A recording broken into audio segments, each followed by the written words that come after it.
Залуус телевиз үзэгч та бүхэндээ энэ өдрийн мэдээллийн хөтөлбөрийг сонирдуулж байна. Энэ сарын 1-ээс 9-ний хооронд Итали улсын Сполето хотноо зохион байгуулагдсан оюуны их спорт шатрын сонирхогчдын дэлхийн аварга шалгаруулах тэмцээний билет төрөлд Говьсүмбэр аймгийн Харьяат шатрын спортын дэд мастер Берозаны Борч 2300 хүртэлх чансаанд мөнгөн медаль, 2000 хүртэлх чансаанд алтан медаль хүртэж багтам сайхан амжилтын эзэн болжээ. Шатрын спортын дэд мастер Берозаны Борчийн хөдөлмөр зүтгэлийг үнэлж Монголын Олимпийн хорооноос Олимпийн алдар одон медаль, мөн Улаанбаатар төмөр замаас тэргүүний төмөр замчин хүндэт тэмдгийг гардуулсан байна. Дэд мастер Борчтой баяр хүргэж цаашдынхан тэмцээнд улам их өндөр амжилтыг хүсэн өрөөж байна.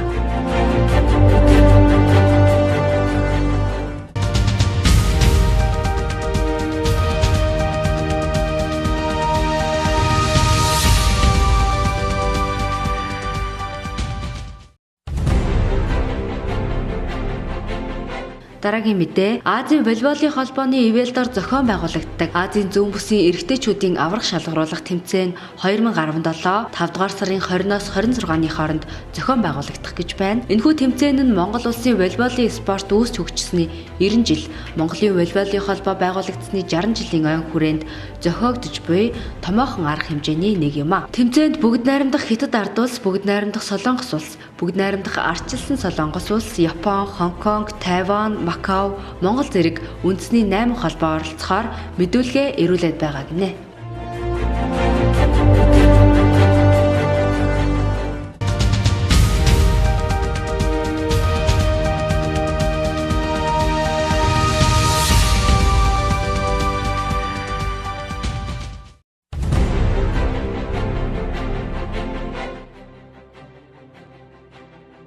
Цэрэг спортын бие ирээдүйн офицер тэмцээнийг зэвсэх төчний 96 жил, Монгол хүн сансарт ниссний 36 жилийн ой, Батлан хамгаалахын эрх зүйн шинжилгээг эрчимжүүлэх аяны хүрээнд аймгийн засаг даргын тамгын газар, цэргийн штаб, боловсрол соёл урлагийн газар улсыг батлан хамгаалахад туслах нийгэмлэгийн аймаг дахь салбар хамтран зохион байгууллаа. Тэмцээнийг нээж аймгийн засаг даргын орлогч Бэлэг Гүмбэрл Монгол түмнийг манлайлан үеийн үед хамгаалж эх орныхоо тусгаар тогтнол иргэдийнхээ эрх чөлөөний төлөө тэмцэж явсан Ахмад үеийнхээ эх оронч эрэлхэх дайчин хичээнгүй хөдөлмөрч уламжлалыг үе дамжуулан төлөвшүүлж ирсэн Монгол цэргийн алба төр төмөндөө хүндлэгцээр байх нь дамжиггүй юм а. Хойч ирээдүй болсон хүүхэд багчууд та нарын минь оюуны мэлмийн хурц, санаа тунгалаг, сахилга зохион байгуулалт чанд байж эх орон ард түмнийхээ өмнө хүлээсэн үүргээ нэр төртөө биелүүлж Монгол цэргийн эрдэм чадвар, эв нэгдлийг үеийн үед даян дэлхийд дуурсган байхын ёроолыг дэвшүүлээ. Нийт баг бие бүрэлдэхүүн тэмцээндээ амжилттай оролцохыг хүсье хэмээжээ.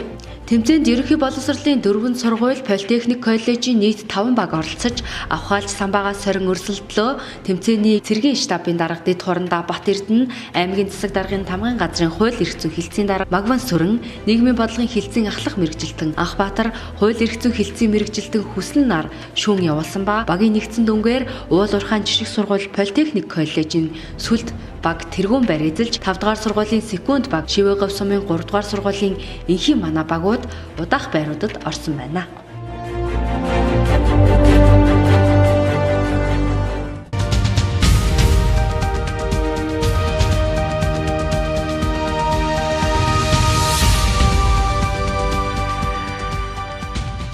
Говьсүмбэр аймагт Монголын хөл бөмбөгийн холбооны эдэрчүүдийн U15, U17 насны 2017 оны улсын аварга шалгаруулах тэмцээний урьдчилсан шат болох зүүн бүсийн аварга шалгаруулах тэмцээн эхэлжээ. Тэмцээний нээлтэнд аймгийн засаг даргын орлогч Бэлэг Гүмбэрл, аймгийн засаг даргын тамгын газрын дарга Содном, аймгийн биеийн тамир спортын газрын дарга Монгол улсын Гавьяат дасгалжуулагч Цэдэн Содном, Монголын хөл бөмбөгийн холбооны мэргэжилтэн тэмцээний ерөнхий шүүгч Мэгмар Сүрэн нар оролцож тэмцээнд оролцогч баг тамирчдад мэдчилгээ дэвшүүлэн амжилт хүслээ. Манай аймгийн хувьд сүүлийн жилүүдэд биеийн тамир спортыг хөгжүүлэх, тэр дундаа хөл бөмбөгийн спортыг хөгжүүлэхэд ихээрхэн анхааран ажиллаж байгаагийн нэгэн тод жишээ нь тус тэмцээнийг аймагтаа 2 дахь удаага зохион байгуулж байгаа явдал юм. За манай аймаг өнгөрсөн жилүүдэд орон нутгийн хөгжил сангаараа Сүмбэр гард гэдэг энэ талбайтай болсон байгаа. За мөн одоо хөл бөмбөгийн талбайтай болсон. Энэ жирчээрээ одоо хөл бөмбөгийн спортод Говьсүмбэр аймагт хөгжих боломж нь нэгдсэн байгаа. За энэ тэмцээн бол 2 дахь жилдээ явагдаж байна. За одоо энэ бол улсын аварга шалгаруулах тэмцээний өмнөх зүүн бүсийн аварга шалгаруулах тэмцээн байна. За энэ тэмцээнд Дорноговь, Өмнөговь, Хинтээ, Дорнод, Сүхбаатар, Говьсүмбэр гэсэн аймагуудаас одоо баг тамирчид маань U15, U17 насны ангилалд оролцож байна. Тэгээ энийг бол одоо аймгийн засаг даргын тамгын газар биеийн дамирын спортыг хөгжүүлэх хөтөлбөрөөс бас санхүүжуулаад биеийн дамирын спортын газартайгаа хамтраад ингээд зохион байгуулж байгаамаа. За манай аймгийн хувьд бол залуу аймаг ч гэсэн одоо бас спортын бодлогын хувьд бол нэгэн зэгцтэй бас улсын хэмжээнд бол бас тамирчдын хувьд бол бас бэлтгэл сургуулийн сайтад оролцдог байгаа. За тэгээ манай аймаг бол хөлбөмбөгийн хувьд бол сүүлийн 4 жилд бол анхаарал тавьсан дунд бол за хөлбөмбөгийн сайхан стандарт батаа тамирчдын өнгөрсөн жил бол энэ бүсийн хэмжээс бол нэг баг маань нэг шалгалсан нэг баг гомар шалгалсан улсын авдаг гэх авсан байгаа. Эцтэй хувьд манайх бас хоёр багтаа улсын эхний тоглолтод манай дунд насны хүүхдүүд бол энтэй аймаг 18-оор өдсөн цаг хэмжээнд зүйлсэн байлтаа одоо тоглолт.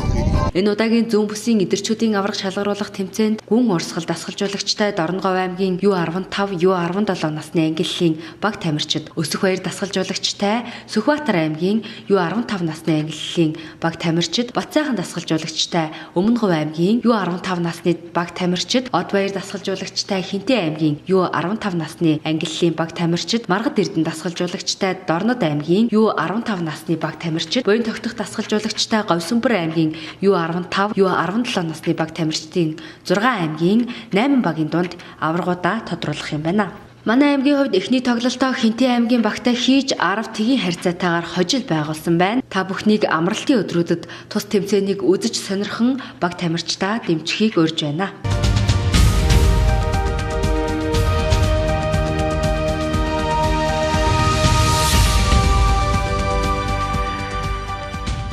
Баг боловсролын туршлага солилцох зөвлөгөө болж өнгөрлөө.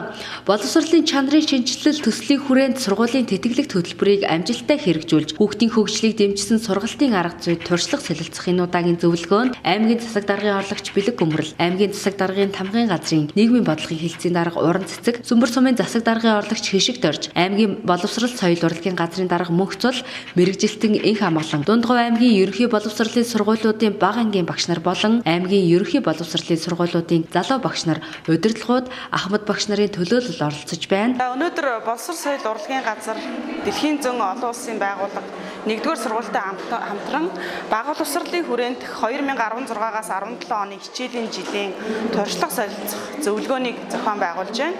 За зөвлөгөө маань 2 бүрэлдэхүүн хэсгээс бүрдэж байна. За 1-р нь бол Дэлхийн банкны хөнгөлөлттэй зээлээр санхүүжигддэг сургуулийн тэтгэлэг хөтөлбөрийн төслийн үр дүн туршлага байна. За 2-дугаарт нь бол манай бага ангийн залуу багш нарын туршлага солилцох хичээлийн судалгаа буюу үзүүлэх хичээл ингээд заагдах 2 бүрэлдэхүүн хэсэгтэйгээр зохион байгуулж байна. За өнөөдрийн зөвлөгөөнд бол Дундгов аймгийн 3-дугаар сургуулийн бага ангийн багш нар бас оролцож байна. За залуу багш нарын хичээлд суун манай 5 сургуулийн тэтгэлэг хөтөлбөрийн төслийн танилцуулга туршлагаас бас суралцж явна. За тэгээд төслийн үр дүн бол ерөөсөө хүүхдийн хөгжлийг бүхий л одоо чадвараар дэмжих болцооны ийм одоо төслүүд хэрэгжсэн. За нодон бол Шивээ говь сумын 3-дугаар сургууль хөгжмийн боловсрол төслийг $3,000-аар хэрэгжүүлээд Дэлхийн банкнд тайлангаа тавьсан. За энэ жил бол Сүмбэр сумын 1-р сургууль, 2-дугаар сургууль, Баянтал сумын 4-р сургууль, Сүмбэр сумын 5-дугаар сургууль тус бүр $3,000-ын санхүүжилт аваад энэ жилийн үед бол нийт $11,000-ын санхүүжилтээр сургалтын хэрэглэгдэхүүн, сургалтын хөтөлбөр, хүүхдийн хөгжлийг дэмжин ажиллаж байна. За манай боловсролын газрын боловсролыг дэмжих хөтөлбөрт бол боржгон соёл оруулсан ийм хөтөлбөр боловсруулна гэсэн ийм заалт байгаа.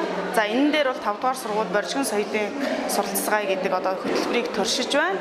За энэ хөтөлбөрийг одоо бас нэлээд одоо амжилттай болох юм бол дараагийн хичээлийн жилүүдэд бага боловсролын сургалтын хөтөлбөрт бас оруулах бодолтой байна. За ингээд төслийг хэрэгжүүлэхэд үр дүнгийн тайлаглах энэ бүх үйл ажиллагаанд итвэх санаачлагтай ажилласан сургуулийн захирал, сургалтын менежер, нийт бага ангийн багш нартай бас боловсрол соёл урлагийн газрын нэрийн өмнөөс хувьяасаа талархал илэрхийлье. Сайн байцгаана уу?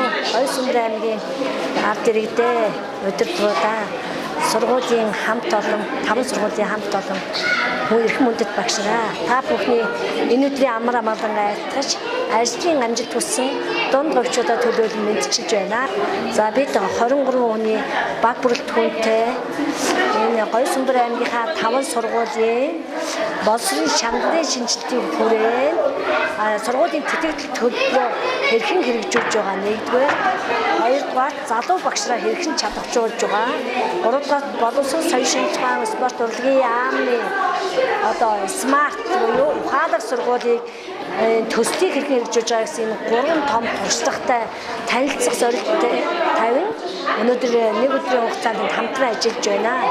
Ерөн Говь Сүмбэр аймгийнхантайгаа спортын, урлагийн маш олон хүрээнд олон жил хамтарч ажилласан. Сургуулийн яг туршлага судлах чиглэлээр манай хамт олноор анх удаа харилцан ирж байна.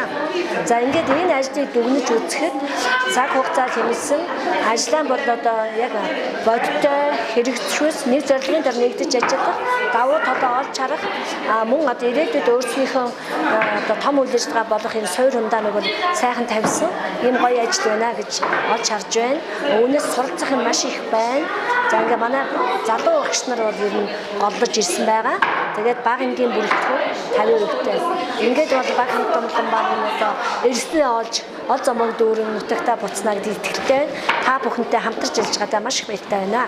Тус хэлэлцүүлгээр өөр хоорондоо туршлага солилцохоос гадна сургуулийн тэдэглэх хөтөлбөр, төслүүдийн туршлага, илтгэл, хүүхэд нэг бүрийн хөгжлийг дэмжсэн багш нарын бүтээл, үзэсгэлэн гаргах зэрэг үйл ажиллагаанууд болсон юм а.